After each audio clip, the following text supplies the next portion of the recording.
নমস্কাৰ আপোনালোকে গম পায় যে আমাৰ এই নগাঁৱৰ মাজমজিয়াত 51 কুণ্ডৰ যজ্ঞ চলি আছে মোৰ ভিডিঅ'ৰ মাধ্যমেৰে আপোনালোকে সকলোখিনি গম পাই আছে আৰু আজি মই গোটেই দিনজোৰা কাৰ্যসূচীত উপস্থিত থাকিলোঁ তাৰ পিছতে এতিয়া সন্ধিয়াৰ পৰিৱেশটো অকমান চাবলৈ আকৌ এবাৰ মন্দিৰলৈ আহিলোঁ আৰু মন্দিৰত আহাৰ লগে লগে এক আধ্যাত্মিক পৰিৱেশটো থাকেই লহি থকা ব্যক্তিজন তেখেত হ'ল আমাৰ শিলঘাট কামাখ্যাৰ পুৰোহিত আৰু সম্পৰ্কত মোৰ মামা শহুৰ দেই আৰু তেখেতৰ যি বাহিৰ এক তেখেতৰ যি আৰ্ট ইমান সুন্দৰকৈ তেখেতে আমাক শুনাইছে আমাৰ ভূপেন হাজৰিকা দেৱৰ সংগীত আমি সঁচাকৈ আপ্লুত হৈছোঁ আৰু এতিয়া তেখেতৰ পৰা অকণ জানিবলৈ চেষ্টা কৰিম তেখেতে পুৰোহিত কৰাৰ লগে লগে এই সুন্দৰ প্ৰতিভা আজি চাবলৈ পাইছোঁ বা শুনিবলৈ পাইছোঁ তেখেতে কেতিয়াৰ পৰা অধ্যয়ন কৰি আছে আৰু কেনেকৈ এই জগতখনৰ লগত জড়িত হৈ আছে অকণমান আপুনি ক'ব আপোনাৰ নামটো হয় নমস্কাৰ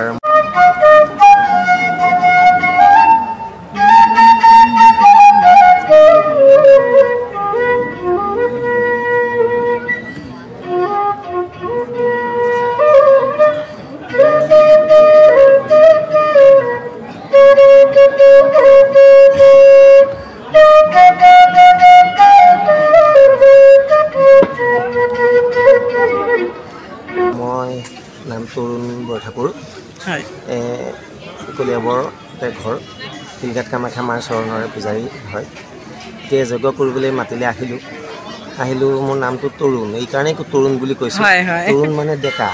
বয়সত যিমানেই মোৰ নহওক বৰ্তমান বয়স মোৰ 64 চলি আছে কিন্তু মনটো 15 বছৰীয়া গছৰ ওপৰত বাঁহী বজোৱা মনৰ মানসতা আৰু প্ৰত্যেকজন ব্যক্তি আচলতে তৰুণ মনৰ হ'ব লাগে হয় আপুনি কামাখ্যা মই জনামতে শিলঘাট কামাখ্যাৰ মেইন পুৰোহিত আৰু সুন্দৰকৈ আপুনি পৰিচালনা কৰি আছে আৰু এই যে আপুনি এই আমাক যি বাহিৰ সুৰ শুনালে আৰু সেই আপোনাৰ এই আৰ্টটো আপুনি কিমান আগৰ পৰা চৰ্চাত ৰাখিছে আৰু কেনেকৈ চৰ্চা কৰি আছে আচলতে আমি সৰুতে LP স্কুলৰ দিনতে লুলু কৰা বাঁহীটো ভাল পাওঁ আচলতে সেইমতে যদি মই ক্লাছিকেল বা সেইমতে শিক্ষা ল'লোহেঁতেন চাগে বহুত ভালকৈ বজাব পাৰিলোহেঁতেন এতিয়া নিজকে বজাই শুনোৱাৰ নিচিনা চেঙেলীয়া মন এটা কাৰণতে বজালে নিজকে বৰ চেঙেলীয়া মন এটা হয় আৰু সদায় মনটো মানুহে সদায় সৰু মনৰ লগত জড়িত হ'লে সদায় সুখৰ হেৰি পোৱা যায় বুঢ়া মানুহে ল'ৰালি কালৰ কথা কৈ ভাল পায় ডেকাবিলাকে এই ডেকাসকলে ঠিক তেনেকৈ ডেকা বয়সটোতো ভালেই তাতকৈ আৰু কম বয়সৰ যিটো ডেকা সেই বয়সৰ ডেকা স্বৰূপটো ভাল পায় দেৱতাসকলেও কিন্তু সেই মানুহক সেইটো ভাল পায় মানে মানুহৰ ৰূপটো মানুহে আকৌ এই সৰুকালৰ কথাবিলাক ভাল পায় সৰুৰ পৰাই মই সংগীত ভাল পোৱা মানুহ গান চান ভাল পোৱা মানুহ লগতে গান গাইছিলোঁ যদিও আজিকালি গান ভাল পাওঁ যদিও অভ্যাসটো কমি গ'ল আৰু এতিয়া যজ্ঞ মণ্ডপলৈ আহিলোঁ বন্ধু বান্ধৱসকলৰ লগত অকণমান বজাওঁ বাঁহী বাদক নহয় বাঁহী বজাই ভাল পোৱা মানুহ এজনে ভালকৈ বজাওঁ নবজাওঁ সেইটো আপোনালোকেহে জানিব মই ভালকৈ বজোৱা বুলি নিজকে কেতিয়াও নাভাবোঁ কিন্তু এই চেঙেলীয়া মনটোৰে বজাওঁ কাৰণে আনৰ ওচৰত নিজকে ডেকা মন এটা লৈ থাকোঁ এয়াই মোৰ গুৰু হয় তেখেতৰ গান ভাল সকলোৱে পায় তথাপি অকণমান তেখেতৰ আপোনালোকৰ অনুমতি লৈছোঁ বাহিৰা গীত গাবলৈ কাৰণে তেওঁৰ গীতকে বজাইছোঁ দেই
তাকে মানে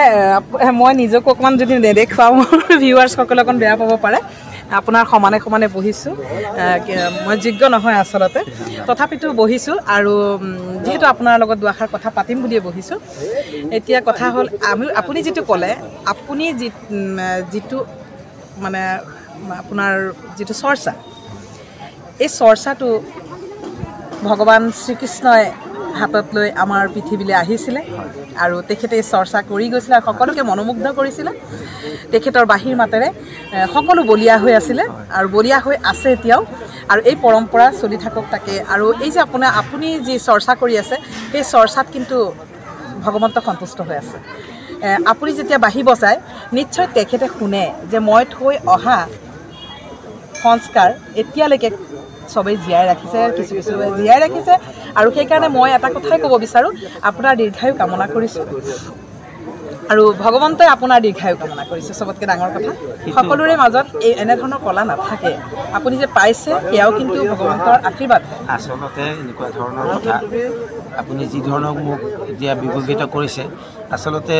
মই সেইটোৰ যোগ্য বুলি মই নিজকে একেবাৰেই নাভাবোঁ কিন্তু এটা কথা ঠিক পৰম পুৰুষ ভগৱন্ত যেতিয়া দ্বিভুজ মুৰলীধাৰী কৃষ্ণ যেতিয়া বৈকুণ্ঠত আছিল বুলি আমাৰ পুথিয়ে পাঁজে বা বিভিন্ন এইবিলাক শাস্ত্ৰই কয় যেতিয়া গোলকধামত আছিলে তেতিয়া তেওঁ কৃষ্ণই বাঁহী বজাইছিল বাঁহীটো তেওঁৰ প্ৰথম সেইকাৰণে বাদ্যৰ ভিতৰত মই ভাবোঁ বাদ্যৰ ভিতৰত বাঁহীটোৱে আটাইতকৈ প্ৰথম সৰ্বশ্ৰেষ্ঠ আৰু সেই বাঁহীটো তেনেই মূল্য বুলি ক'লে মূল্যনো ইয়াত বহুত নায়েই বুলি ক'লেও হয় বাঁহ এডাল কাটি তাক নিৰ্দিষ্ট সময়ত নিৰ্দিষ্ট জোখে জোখে ফুটাকেইটা কৰি বজাই দিলেই বাঁহীৰ মাত কিন্তু বাঁহীৰ মাত এনেকুৱা বস্তু সি যদি বজাওঁতে যেন ভালকৈ বজায় বা বাঁহীটো যদি সুৰত ঠিক সুৰ থাকে তেতিয়াহ'লে এই বাঁহীয়ে জগত মুহিব পাৰে সেইটো কিন্তু বাঁহীবাদকসকলে কয় গতিকে মই যিসকল বাঁহীবাদক তেখেতৰ ওচৰসকলৰ মই নিজকে তেওঁলোকৰ সমপৰ্যায় বুলি মই নিজকে নাভাবোঁ কিন্তু বাঁহীটোক আদৰৰ ভগৱান কৃষ্ণৰ ওচৰত মই প্ৰাৰ্থনা জনাইছোঁ যেন কৃষ্ণ সকলোৰ হৃদয়তে থাকক আৰু এই কৃষ্ণৰ বাঁহীটো যেন মই বজায়েই অন্তিম কাললৈকে যেন মই বজাই থাকিব পাৰোঁ আপোনালোকৰ আশীৰ্বাদ কৰিছে মই আপোনালোকৰ বাবে সেই আশীৰ্বাদ বিচাৰিছোঁ নিশ্চয় তেখেতে কোৱা কথাখিনি সঁচাকৈ ভাল লাগিছে আৰু সঁচাকৈ আমি যদি নিজকে মানে সতেজ কৰি ৰাখিবৰ হয় আমি এনেধৰণৰ কামবিলাক কৰিব লাগিব যেনেকৈ বাঁহী বজোৱাই হওক বা সংগীতৰ লগত জড়িত হৈ থকা সংগীত চৰ্চা কৰা এই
অতি সুন্দৰ অতি সুন্দৰ